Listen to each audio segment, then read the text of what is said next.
गांव के किनारे एक पुरानी और घनी जंगल थी। उस जंगल में लोग कम ही जाते थे क्योंकि वहां चुड़ैलों का बसेरा था। एक रात जब गांव में अंधेरा छाया हुआ था और सभी अपने घरों में सोने की तैयारी कर रहे थे, तभी जंगल के बीचों बीच 4 चुड़ैल एकत्रित हुई। यह चुड़ैल कई सालों से यहाँ रह रही। उनके बीच गहरे रहस्य और अदृश्य शक्तियों की चर्चा होती। पहली चुड़ैल, जिसका नाम था कलिंदा, ने गंभीर आवाज में कहा, बहनों, अब वह समय आ गया है जब हमें अपने अस्तित्व को सुरक्षित रखना होगा। गांव के लोग अब हमारी उपेक्षा कर रहे हैं, वे हमारे रहस्यों के पीछे पड़ गए हैं। दूसरी चुड़ैल, जिसकी नाम था रुक्मीमणि, जो कुछ अधिक अनुभवी और समझदार थी, ने सिर हिलाते हुए कहा, मैंने सुना है कि गांव के पंडित ने हमें मारने के लिए कोई मंत्र सिद्ध किया और वह हमारे खिलाफ गांव के लोगों को भड़का रहा है। तीसरा चुड़ैल मगमा, जो अपनी चालाकी के लिए जानी जाती थी, ने कहा, हमें कुछ ऐसा करना होगा जिससे गांव वाले हमसे डरे और हमारे खिलाफ कुछ भी करने से पहले 100 बार सोचे। चौथी चुड़ैल तारा, जो अब तक चुप थी, बोली, हम उन्हें सबक सिखा सकते हैं, लेकिन हमें इस बात का ध्यान रखना होगा कि हमारी पहचान उजागर न हो। इसी बीच गांव में पंडित नारायण अपने घर में गांव के कुछ बुजुर्ग लोगों को साथ में बैठक कर रहे थे। वे चुड़ैलों के बढ़ते प्रभाव और उनके डर से गांव को मुक्त करने की योजना बना रहे थे। पंडित ने कहा, चुड़ैलों के खिलाफ हमें एक विशेष पूजा करनी होगी। यह पूजा पूरे गांव के सहयोग से ही सफल हो सकती है। हमें सबको मिलकर एकजुट करना होगा। गांव के सरपंच रामलाल ने कहा कि पंडित जी, लोग बहुत डरे हैं, वे रात को बाहर निकलने से भी घबराते हैं। आप कैसे सोचते हैं कि वे इस पूजा में शामिल होंगे?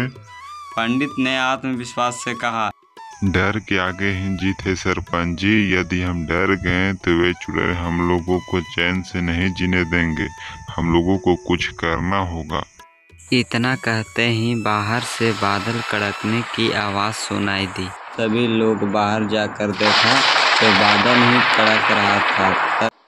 तभी जंगल में चुड़ैलों की समूह में कलिंदा ने अपनी शक्ति से बादल कड़का रही थी।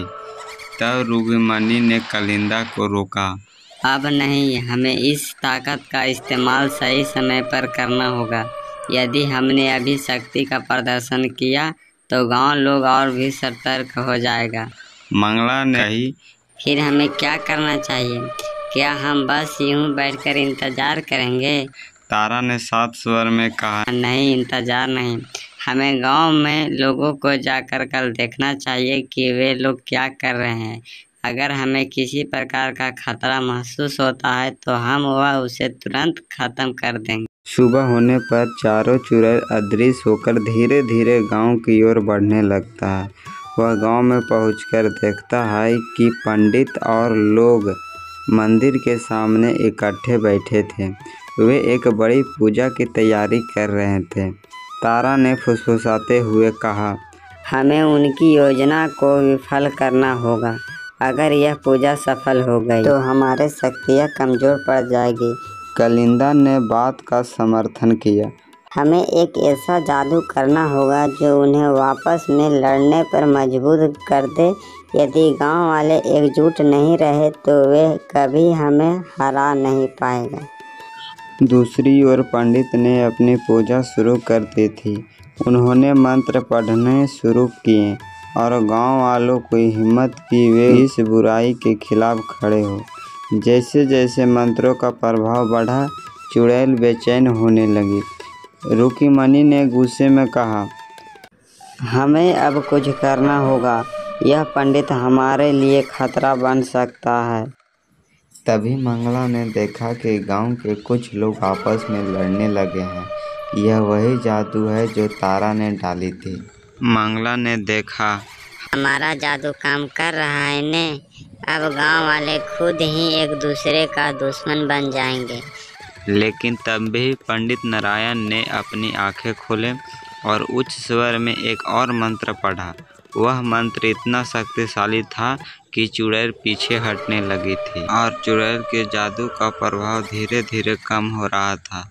कालिंदा ने घबराते हुए कहा, यह पंडित बहुत शक्तिशाली है, हमें वापस जंगल में ही लौटना होगा और फिर से एक नई योजना बनानी होगी।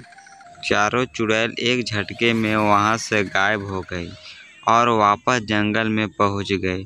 वहां पहुंचकर उन्होंने महसूस किया उनके खिलाफ अब गांव वाले भी जागरूक हो गए थे। अब हमें सावधानी से कदम उठाने होंगे। इसी बीच गांव में पूजा सफलतापूर्वक समाप्त हो गई। पंडित ने गांव वाले को समझाया कि एकता में ही शक्ति है और यदि मिलकर रहेंगे तो कोई भी बुरी शक्ति उनका ताकत को नहीं बिगाड़ सकती है। गांव के लोग अब चुड़ैलों से डरते थे, लेकिन उन्होंने यह तय कर लिया था कि अब हमें कभी किसी से डरना नहीं है, क्योंकि एकता में ही बल है।